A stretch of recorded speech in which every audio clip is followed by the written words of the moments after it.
Elin Anderson stood in her living room surrounded by ribbons and white roses, the final touches for her wedding just 1 week away. The afternoon sun poured through the window, catching the sparkle of her engagement ring. Everything was in place: the dress, the venue, the caterer, even the playlist she and Eric had chosen together. Her heart fluttered at the thought of him. Eric, her fiancé, her best friend, the man she believed she'd grow old with. So when the doorbell rang that afternoon, she smiled, expecting maybe a delivery or a florist. But when she opened the door and saw him standing there, her heart stumbled. "Eric," she said, "what are you doing here? I thought you were at the tailor."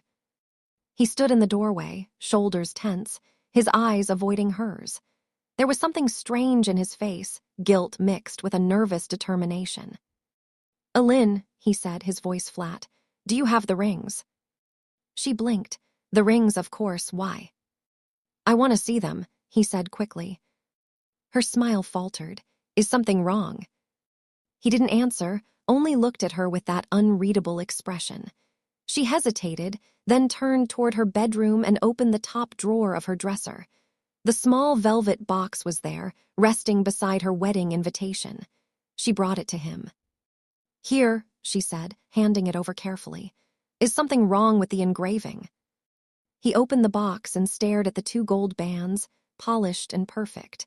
Forever Ours was etched inside each ring, her idea, chosen one quiet evening after too many glasses of wine. He closed the box, slid it into his pocket, and said, "No, I'm just making something right." A chill ran through her. "Eric, what are you talking about?" He met her eyes finally, and when he spoke, his voice was calm, too calm. "Our wedding is off." Her breath caught. "What?" "I don't want to see your face again," he said coldly. "I'm marrying Veronica instead." The world seemed to tilt sideways. "Veronica," she whispered, "my maid of honor, my friend." He shrugged. "She's better suited for me." For a moment, Elin couldn't even find her voice. When she did, it broke. You can't be serious. Give me back the rings, Eric. I paid for them. I paid for everything with my inheritance." He laughed, a cruel, shallow sound. "Well, everything's in my name now. The house, the wedding contracts, even the bank account. You said it would make things simpler, remember?" Her stomach turned. You tricked me." He leaned closer, smiling in a way that made her blood run cold. "You were easy to trick, and Veronica and I are going to have a wonderful time at our wedding." He turned and walked away, leaving the door open behind him. Elin stood there for a long time, unable to move, her hands shaking. Then she sank to the floor and wept until her chest ached and the sun went down. That night she didn't sleep. She stared at the ceiling, listening to the clock tick, her mind replaying every moment, every kiss, every promise, every lie. But as the hours passed, something inside her began to change. The pain hardened, crystallized, until only one thought remained. She would not be his victim. She would get even. By morning, Elin looked like a ghost. She pulled her hair back, threw on a sweater, and drove to the local police station with trembling hands. The building smelled of stale coffee and printer ink. She filled out the forms: fraud, theft, identity manipulation, each word burning like acid. When she handed the papers to the officer at the desk, he looked at her kindly. "You've done the right thing coming here," he said. "We'll start an investigation." "Will I get my money back?" she asked. He hesitated. "It might take time. You'll need a lawyer." She swallowed hard. "He's getting married this weekend, with my money." At that moment, a deep, calm voice came from behind her. "Elin Anderson." She turned. A tall man stood in the doorway, wearing a leather jacket and a faint smile. He looked familiar in a way that tugged at old memories. His eyes were kind, steady, like they used to be when she was a kid who couldn't stop falling off her bike. "Peter," she said slowly. "Peter Lind." He grinned. "Wow, you remember." She smiled weakly. "You were my neighbor when I was, what, 10? "Something like that," he said. "You used to steal my apples. You told me I could have them." He chuckled softly, then nodded toward her papers. "You're filing a fraud report." "Yes," she sighed. My fiancé, ex-fiancé, stole everything from me. The humor faded from his eyes, replaced by quiet concern. I'm sorry, Elin. I'm working with the station now, private investigator, actually. Maybe I can help. Her heart fluttered with a strange mix of relief and disbelief. You're serious? He nodded. Why don't we grab a coffee and you tell me everything? They sat in a small cafe across from the courthouse, steam rising from their cups. Elin told him everything, how she met Eric at a charity gala, how charming he'd been, how he'd convinced her to merge finances for convenience. Peter listened without interrupting, his jaw tightening as she spoke. When she finished, he leaned back, thinking. He sounds like a professional, Peter said finally. Someone who's done this before. Elin frowned. You think he's conned others? Maybe.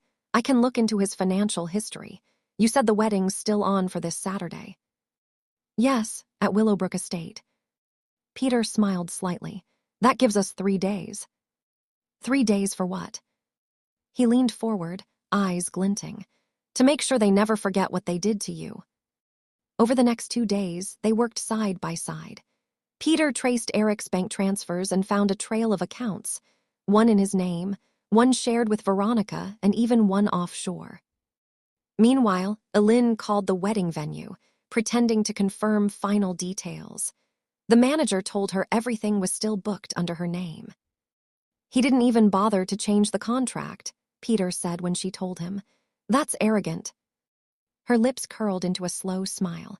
That means it's still legally mine. Exactly.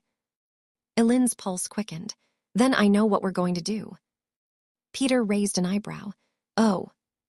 She leaned closer, whispering the beginnings of a plan. As she spoke, his smile grew. By the time she finished, he was laughing quietly.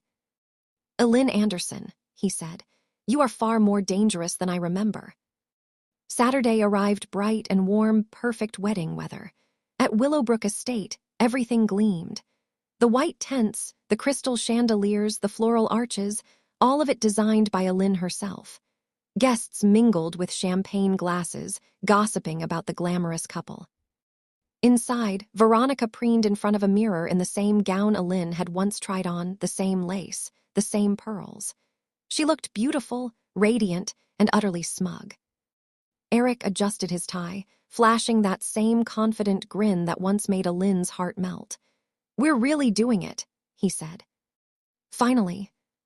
Veronica kissed his cheek. You deserve it, baby. He smiled, and all paid for by that fool. At exactly 3 o'clock, the ceremony began. The guests sat, the music swelled, and the officiant began to speak. But then the lights flickered, once, twice, then they went out completely. Gasps filled the air. A large projector screen behind the altar suddenly came to life. At first, it was just static. Then a familiar voice filled the air, Eric's voice. Don't worry, babe, it said. Once I transfer the last of her inheritance, she'll have nothing left. Then we're free. Laughter followed, his laughter, then Veronica's. Then another recording, Eric bragging to a friend about playing her like a violin. The crowd erupted in whispers. Veronica's face drained of color. Eric spun around, eyes wild. What the hell? Then a spotlight lit the back of the hall. Elin stood there. She wore a deep emerald green dress that shimmered under the light. Her hair was pinned back, her expression calm but fierce. She walked slowly down the aisle, her heels clicking on the marble floor. Hello, everyone, she said, her voice steady. I'm Elin Anderson. I was supposed to be the bride today. Every head turned. But it seems, she continued, the groom had other plans, so I thought you all deserved to know who you're celebrating. Eric's face turned red. Elin, this is insane. Save it, she said, her tone razor sharp. By the way, this venue, still booked under my name, you're trespassing. As if on cue, 2 security guards entered from the side doors, men Peter had hired privately. The manager of the venue followed, looking apologetic but firm. I'm afraid we'll have to ask everyone to leave, he announced. The guests began murmuring, phones recording every second. Veronica burst into tears. Eric lunged forward, shouting Elin's name, but Peter appeared beside her, stepping between them, calm and unmovable. "I'd walk away if I were you," Peter said quietly, "before the police get here." Eric froze, his face twisting with rage, but he said nothing. He turned, shoved past the guests, and stormed out into the daylight, his perfect day shattered. The story spread like wildfire. Within hours, the video had gone viral, the wedding scam exposed. Headlines, interviews, talk shows. Eric's face was everywhere, and within a week, he was under police investigation for fraud. Elin's accounts were being restored, and the lawyer Peter recommended was already filing charges. But more than justice, Elin found something unexpected: peace. One evening, she sat on her balcony watching the sunset when Peter knocked on her door. He held a small box. "You dropped this at the station," he said softly. Inside was one of the gold rings, her ring. The engraving "Forever Ours" glinted in the fading light. "I thought about throwing it away," she said. "Or," Peter said, "you could melt it down, turn it into something new." She looked at him. Something new. He smiled. "Seems fitting." They stood there quietly for a long moment. Then he asked, almost shyly, "Dinner, just dinner, unless you'd rather call it something else." Elin's lips curved into a small, genuine smile. "Dinner sounds perfect." Months later, Elin opened a small jewelry studio by the sea. She called it the Second Ring. Each piece she made was crafted from recycled gold, old jewelry, melted and reborn. Her designs carried messages of renewal, strength, and second chances. Peter helped her run the business, often bringing her coffee in the mornings. He was patient, kind, steady, the way she remembered him from childhood, but stronger now and full of quiet admiration for her. One evening, as the waves whispered outside, Peter approached her workbench with something in his hand. "Close your eyes," he said. She did. He placed something cool and light in her palm. When she opened her eyes, she saw a simple silver ring, elegant, smooth, engraved with a single word. "Again." She looked up at him, tears welling in her eyes. "Elin," he said softly, "how do you feel about forever, this time for real?" She laughed through the tears, her heart swelling with something she hadn't felt in a long time: hope. And under the quiet evening sky, she kissed him. They never spoke of Eric again. Some stories, Elin decided, didn't deserve to be remembered. But sometimes, when she looked at the gold melting in her studio furnace, she smiled. Because from something broken, she had made something beautiful, and in doing so, she'd found herself again. And that, she thought, was the best revenge of all.